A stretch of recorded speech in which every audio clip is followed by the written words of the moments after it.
In the sales department conference room, the manager, Akiyama Kayasuka, was shouting again. "What the heck, redo that plan, you idiot." He would yell at me if he didn't like the slightest thing. He would casually make sexually harassing remarks to female employees. If you shortened the skirts, sales would probably go up. I almost shouted at the number of applications, but Noguchi, you should keep quiet. You know your place. He said that to me all over again, and I had no choice but to swallow my words. I'm the president's son. That's why you'll never be able to escape my slavery.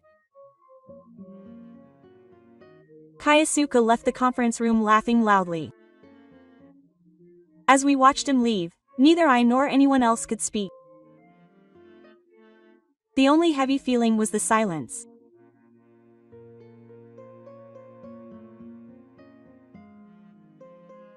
My name is Noguchi now. I'm the manager of the sales department, and this year marks my 15th year with the company. I had received job offers from several companies right after graduating from university, but I chose this company because I was moved by the philosophy of management that values people, as advocated by the president, Akiyama Hajime. There was no falsehood in those words, and I have been saved many times by the president's respect for the workplace and support for his employees. In fact, the environment after joining the company was good.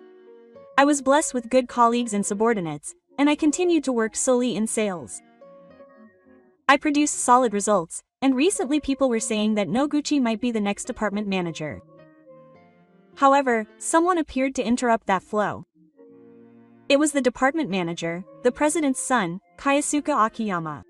The department manager had joined the company as a new graduate and was suddenly promoted to department manager of the sales department. However, he had zero practical experience. He had no knowledge of sales or the workings of the interior of a car, and he had become a department manager with only the title of department manager. Naturally, the workplace was in chaos.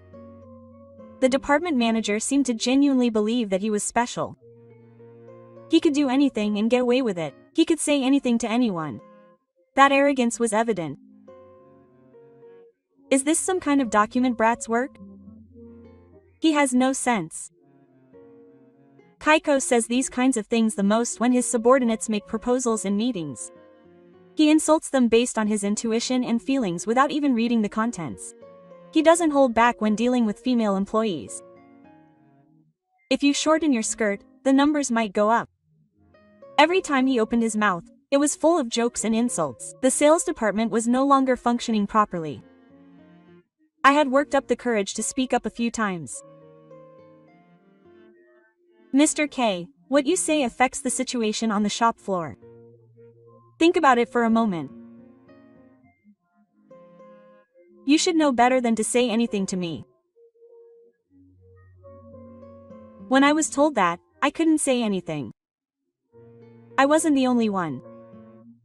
The reason no one could resist was because the section manager was the president's only son, and the president himself was lenient with his son despite knowing the situation. Of course, the president is a sincere and honest person. He listened carefully to the voices of his employees. I think it was just his parental side that clouded his judgment when it came to his son. That lenient attitude led to the section manager's rampage. The atmosphere on the shop floor grew worse day by day. The employees became discouraged and kept their mouths shut, and consultations and reports disappeared. Sales figures were maintained by overwork, but the spirit on the shop floor was reaching its limit. I continued to worry about what to do as a section manager and a senior employee.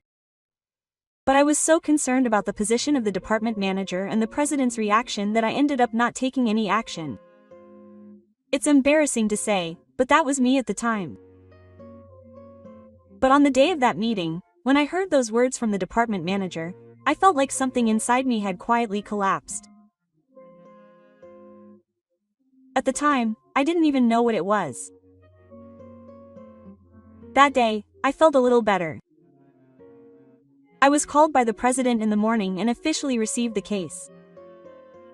I was the newly created sales department manager. Although it was different from the department manager, It was effectively a position that oversees the entire sales department. It was the result of my achievements being evaluated. I remember the president's words. Congratulations on your timidity. Kayasuka is the department manager, but you are the one who actually runs things. Please continue to listen to the voices from the field. I was happy to receive that trust. I felt like all the hard work I had put into sales since joining this company had paid off. At today's meeting, I was able to proudly present the plan proposals that my subordinates had worked so hard to come up with. It was my first job as a manager. I wanted to get off to a good start, but I was wrong. The sales department's meeting room, the plan proposal meeting. It was the day when the department members would bring their new sales strategies and present them to the department manager, Kayasuka. But Kayasuka was ignored right from the start, and he slumped back in his chair, tossing the documents to him and snickering. Ha! The title itself shows his lack of taste. A young employee began to explain with trembling hands, but Kayasuka didn't even look at it, just twirled his pen around and around. And selling based on intuition is a stupid idea. He sighed to the next employee and said quietly, "Ah, a waste of time." The atmosphere in the conference room grew colder and colder. At that moment, I felt as if I was being trampled on by something behind the manager. No one could argue or say anything back. Taking advantage of this, he looked down on everyone and enjoyed himself. This airspace of dominance had become the norm. And the third person was a female employee. The content was solid, but it didn't matter. You're probably better at fixing your makeup than giving presentations. You should compete with your face. Her voice stopped, and the documents in her hand trembled. But Kayasuka continued. And yes, the next one is a waste of time. I couldn't stand it any longer. Kayasuka, that's an exaggeration. Everyone is taking this seriously. Noguchi, you're getting cocky just because you got promoted. You're mistaken in thinking you're going against me. I was just stating my opinion. To protect the workplace. Shut up. I'm the president's son. What are you guys talking about, you guys who came up through the workplace? If you go against me, I'll tell my father and fire you.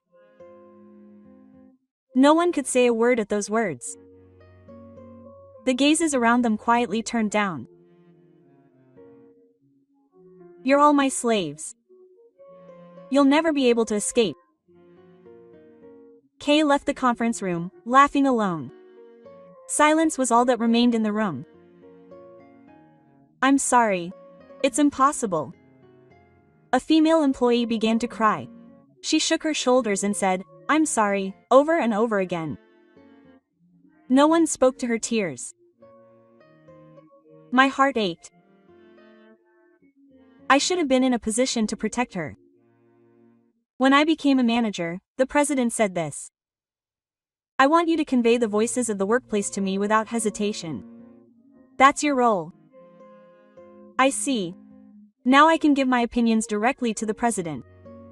No, I'm in a position to give opinions. I couldn't do it before because I was a section manager. But now it's different. The president himself entrusted me with the responsibility of delivering his voice. Then I had no choice but to do it. I couldn't go on like this. My silence was causing everyone pain. Let's fight. I couldn't afford to rely on the title of the president's son anymore. I raised my head and looked around at my subordinates in the conference room. Everyone had their eyes downcast and were silent. Even the girl who had been crying just a moment ago was rubbing her red eyes and looking down. This can't go on like this. We have to change. Those words were directed at me as well. Everyone had reached their limit. No one had said anything because they were afraid of ruining the atmosphere. I continued.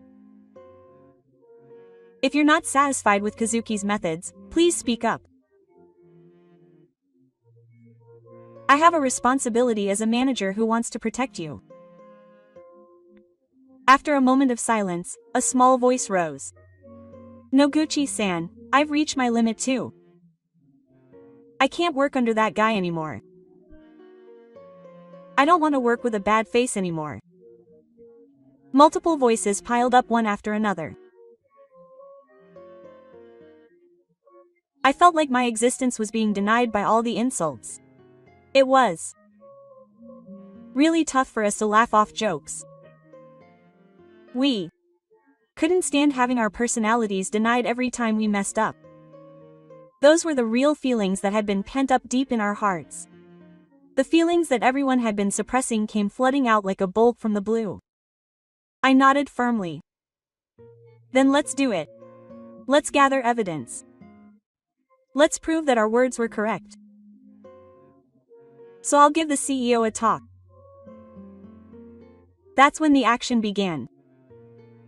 I organized the overall flow, and my subordinates divided up the roles. We recorded Kaisuke's abusive language and sexual harassment remarks, kept the emails, accumulated notes recorded immediately after he lost his job, and recorded audio logs of his slave remarks and threats to fire him. We calmly accumulated evidence that was obvious to anyone. What surprised me was the strength of their cooperative system.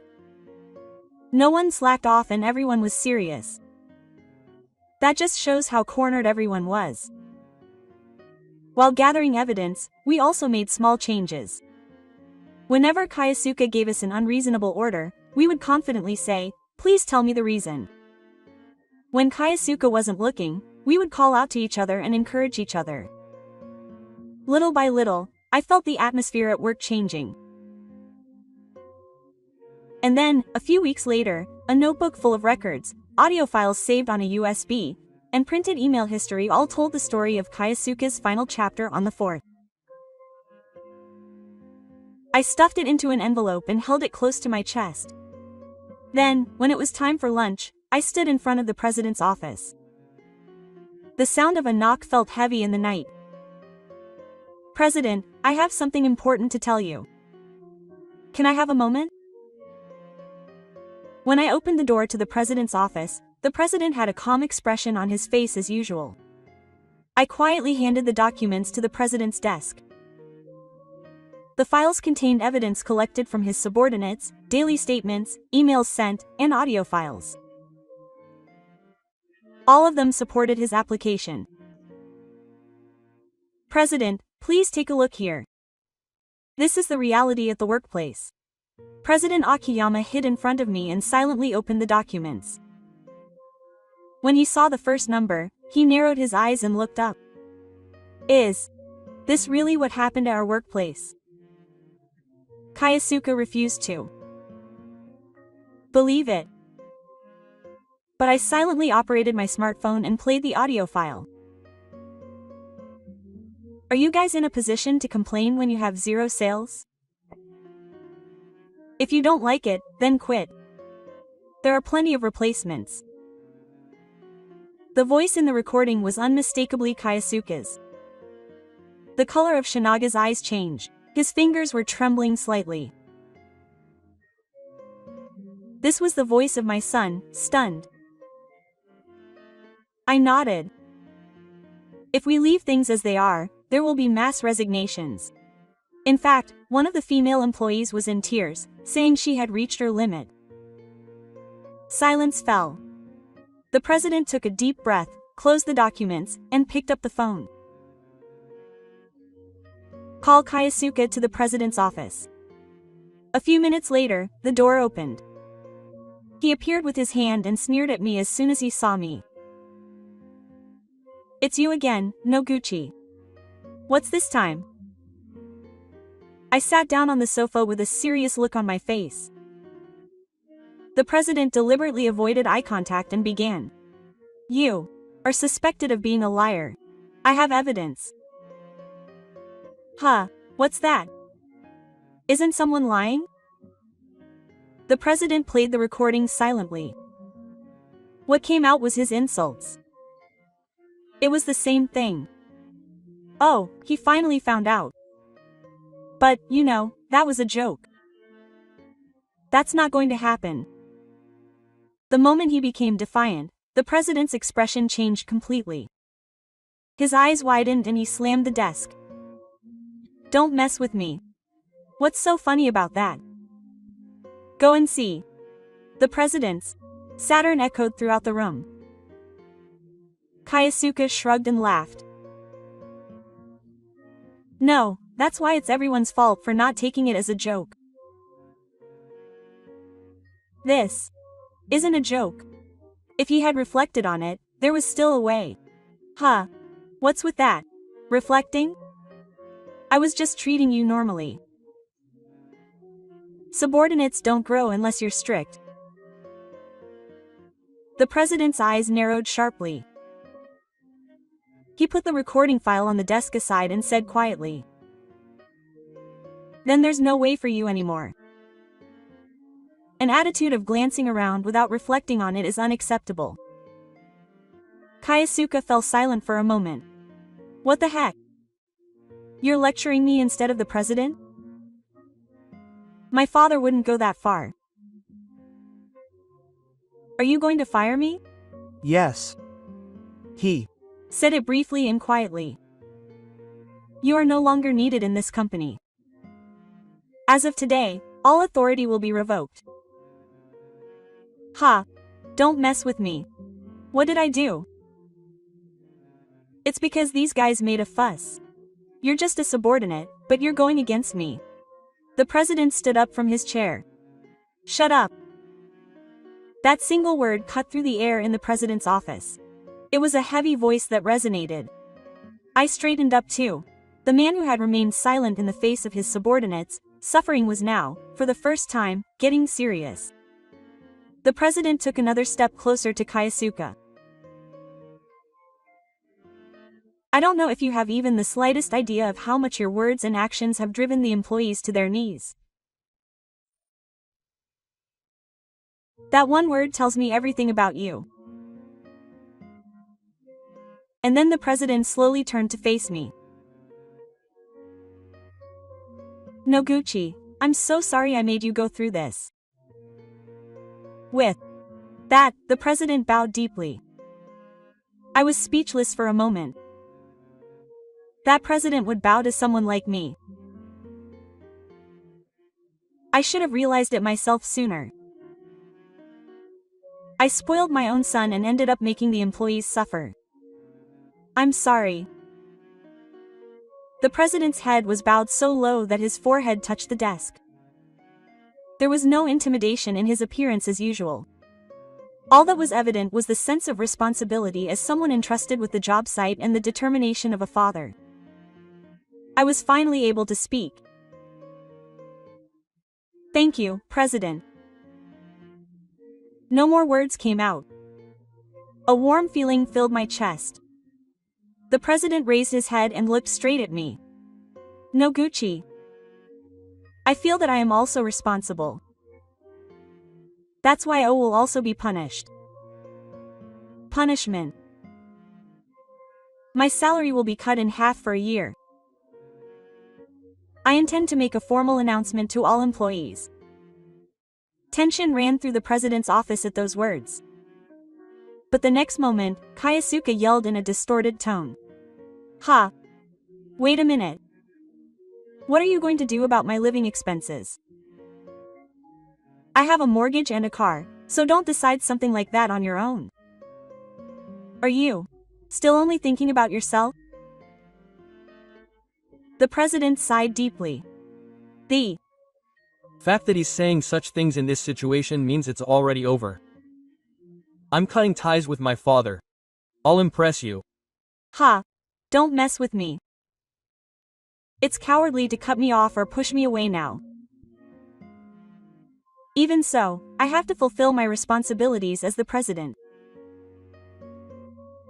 The president's tone was calm, but he never wavered.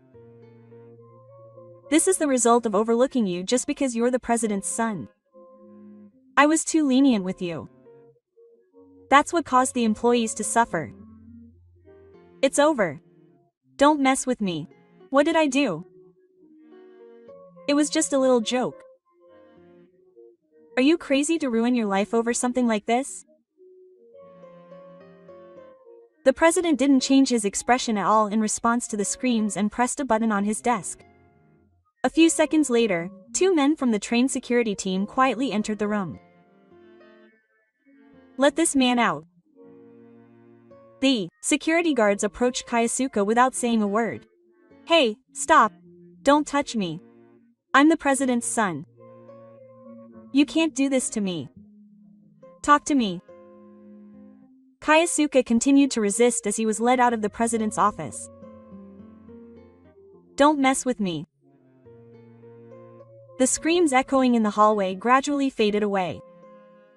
The train fell silent. After the door to the president's office closed, the president sat down heavily. "I'm sorry for showing you this side of me."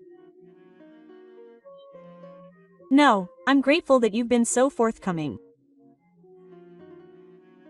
Both of them bowed deeply. "I finally felt like I had taken a step forward." Standing up to injustice can be scary. But speaking up changed something. After that commotion, the car was shaken violently. But the president didn't hesitate.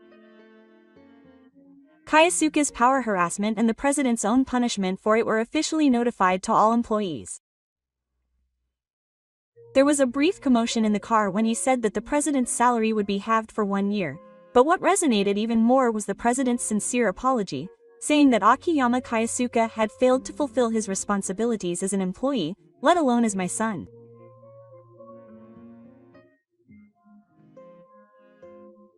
I couldn't see that. This ignited a fire on the scene. I could feel the heat gradually returning to the atmosphere that had been so decisive. As for Kaisuke, the fact that he was so moved by the president quickly became a rumor in the industry. The gentle president who never abandoned anyone was made so angry by his own son. That fact alone destroyed his reputation. The label of a man who was fired from his parents' company despite aiming to be the best weighed heavily on him, and he was rejected by every company in the world. Furthermore, as business partners and people in the industry who knew his behavior well began to testify to the incident one after another, the rumors continued to spread and seemed to have completely spread. He had no one to rely on and was ignored by everyone. I heard through the grapevine that the once thorny man was now lonely and dejected. Meanwhile, changes had come to our workplace. The conference room no longer had the yelling of his boss, an atmosphere where people could speak up without feeling pressured, and smiles from his subordinates. "Thank you, Mr. Noguchi. You truly saved me." I will never forget the tears in the eyes of my subordinate who said that. It wasn't just me. I had been waiting for someone to speak up all this time. By standing up and not running away at that time, we were finally able to take back our workplace. Using my power for the people I had to protect. I will continue to work without forgetting that feeling. Kaisuke's screams have disappeared and now a peaceful time flows in the car. Thank you for watching until the end. If you enjoyed it, please subscribe to the channel. See you in the next video.